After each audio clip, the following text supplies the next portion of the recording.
현장 타설 콘크리트 말뚝 시공 시 콘크리트 타설에 대해서 설명을 드리겠습니다. 이 시험 문제에 나온 것은 현장 콘크리트 말뚝 중에 타설에 대한 부분을 얘기했으니까 이거 어떤 유형으로 풀까요? 공법 유형이 되겠죠. 예를 들자면 2페이지 쓸 수 있는 부분이 뭐예요? 자, 1페이지는 일단 잠깐 접어두고요. 2페이지의 질문 요지, 그 다음에 이제 3페이지를 쓴다고 한다면, 자, 2페이지에서는 어떤 얘기를 꺼낼 수 있다? 콘크리트의 타설이니까 타설공법, 타설공법의 종류, 타설공법의 어떤 종류가 있고요. 타설공법에 대한 어떤 특징을 얘기 꺼낼 수 있고요. 그 다음에 2번이 특징 하고요. 그 다음에 타설시 유의사항이 되겠죠. 이제 중요한 것은 이제 타설시 유의사항이 되겠는데, 유의사항은 크게 이제 세 가지로 구분할 수가 있겠습니다. 뭐가 있다? 타설 전, 타설 중, 타설 후. 타설 전에서는 어떤 부분이 중요한가요? 전중으로 이제 나눈다면 타설 전에서는 어떤 부분이 중요하죠? 제일 먼저 이제 우리가 해야 될 부분이 뭐가 있을까요?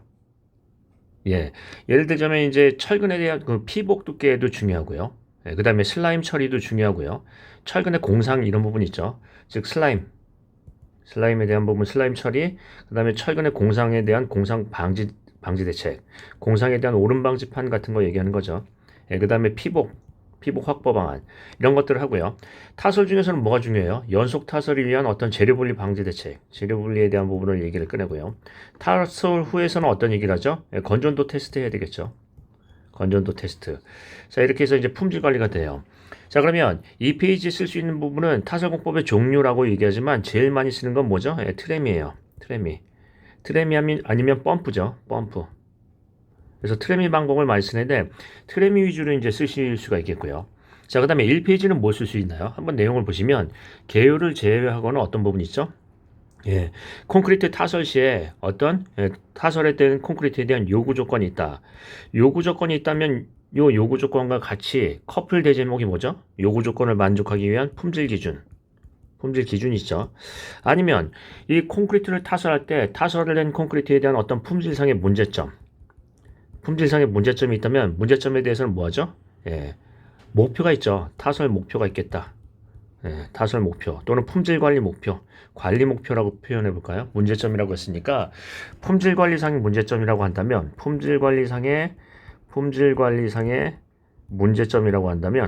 문제점이라고 한다면 어떤 부분이 있다? 관리 목표가 있겠죠. 그래서 이 대제목을 잡을 때도 조금 더 트레이닝을 해보셔야 될 게 부분이 뭐냐면 이 커플 대제목이라는 거예요. 요구 조건을 얘기를 꺼냈다면 요구 조건을 만족하기 위한 품질 기준이 있을 거고 관리상의 문제점이 있다면 그 관리에 대한 어떤 목표가 있을 거예요. 이거를 제거하기 위한 목표가 있을 거다.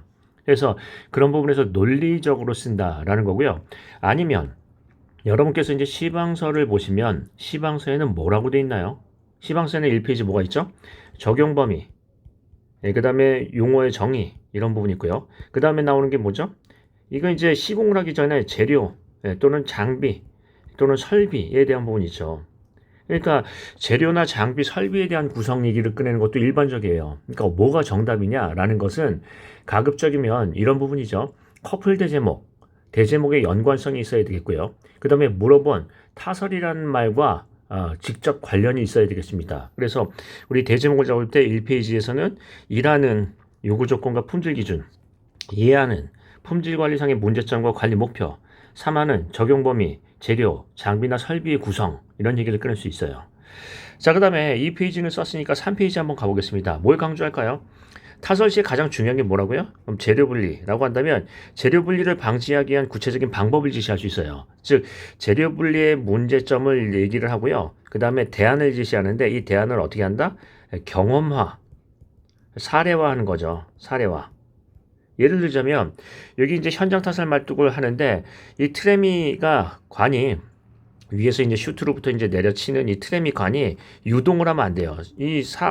좌우로 유동을 하면 안 되죠. 유동을 한다고 한다면 그 재료 분리나 어떤 문제를 유발하고 있고 또 철근 같은 것을 쳐서 피복 두께를 확보하기가 어렵죠. 그래서 이걸 어떻게 했다? 그냥 치는 게 아니라 이런 식으로 여기다 철골을 이렇게 용접을 해서 이 지지대를 만들어서 지지대를 이용해서 어떤 피복도 확보하고 그 다음에 재료 분리를 억제했다라는 사례 이런 얘기도 꺼낼 수 있고요. 그 다음에 철근의 공상, 타설 시의 공상 문제를 얘기한다면 공상에 대해서 뭘 한다? 오름 방지판, 용접한 사례,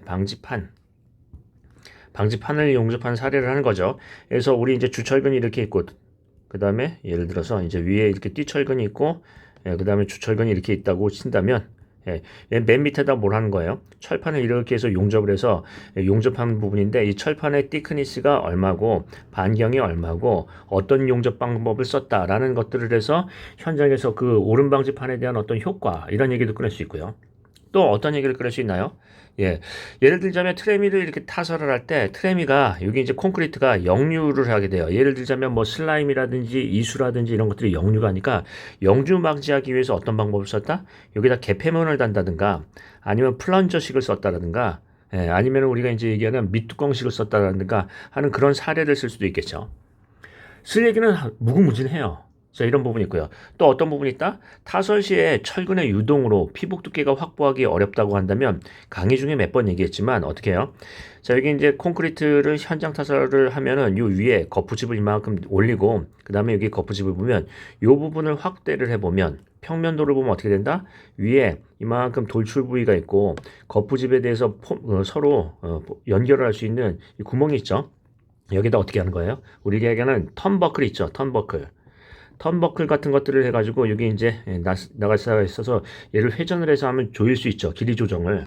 그래서 턴버클을 여기다 설치를 하고 그 다음에 철근을 여기다 설치를 해서 철근을 양쪽에 턴버클을 이렇게 묶는다는 얘기예요. 묶으면은 이제 삼지사방에 묶는다 하면은 철근의 유동을 방지할 수 있나요? 그래서 철근의 유동을 방지해서 어떤 피복 두께를 확보했다 하는 얘기도 꺼낼 수 있고요. 그래서 다시 한번 정리해 보겠습니다.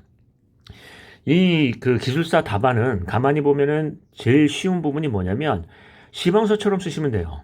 제일 만만한 게 서술형이 시방서 보시면은 적용 범위, 이 용어의 정의, 그 다음에 재료, 장비, 그 다음에 시공이 나오거든요. 그러니까 1페이지에 어떤 얘기를 한다? 적용 범위나 구성 재료에 대한 부분 또는 장비 설비 구성 이런 얘기를 꺼낼 수 있고요. 두 번째는요. 요구 조건이 있다면 요구 조건을 만족하기 위한 품질 기준이 있을 거예요. 그래서 요구 조건과 품질 기준. 또요. 품질 관리상의 어떤 문제점이나 하자에 대한 예상 하자 유형이 있다면 그 예상 하자 유형에 대한 어떤 품질 관리 목표가 있을 거예요. 이 뜻이죠. 그래서 이런 커플 제목으로서 1페이지를 설명을 할 수 있고요. 2페이지는 어떤 얘기를 한다? 공법 유형이니까 타설을 설명하라고 했으니까 타설 공법의 종류, 타설 공법의 특징, 그다음에 타설 시 유의사항하는데 주로 트레미와 펌프죠. 뭐 밀열림 상자, 밀열림 포대 같은 인력보다는 트레미를 많이 쓰니까 트레미 위주로 쓰시면 되겠는데 주의사항에 대한 부분에서 정말로 주의해야 할 부분은 그 3페이지의 전문 용어로 키워드를 강조하죠. 슬라임에 대한 어떤 문제점, 하자 유형을 설명을 하고요.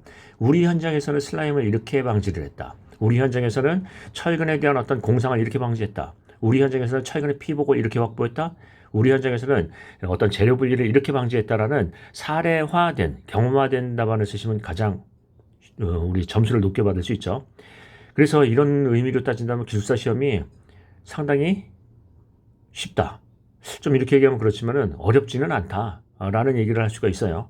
자, 계속 얘기하지만 경험화된 답안을 보십니다. 자, 왼쪽에 한번 띄워놓은 걸 보면 우리 본서에 대한 부분이 있죠. 수준 콘크리트 하면 앞에 뭐 붙어 있죠? 요구 조건, 문제점 하고요. 재료, 배합 이런 얘기 나와 있잖아요.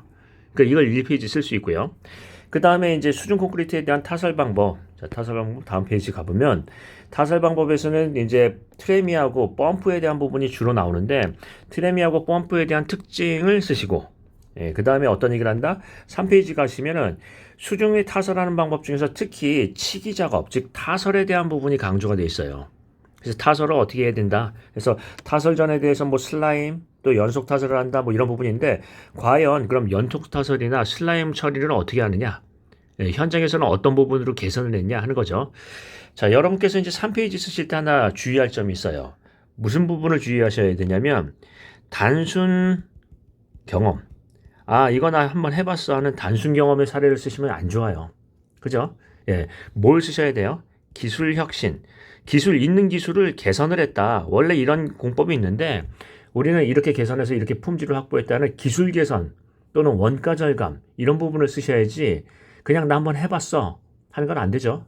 그래서 어떤 사례에 대한 부분은 어떤 얘기를 한다? 기존의 기술을 조금 더 개선을 해서 어떤 효과를 봤다 또는 원가를 절감했다. 이런 부분의 사례가 사례로서의 가치가 있죠. 우리가 이제 뭐 가치공학이라는 것도 배우기도 하고요. 그래서 가치를 한번 생각해 보시고 사례로서 가치가 있는 것을 쓰시기 바랍니다. 자, 그러면 이 정도로 마치고요. 계속 얘기하지만 경험화, 사례화된 현장 냄새 물씬 나는 답안을 기대하겠습니다. 자, 마치겠습니다.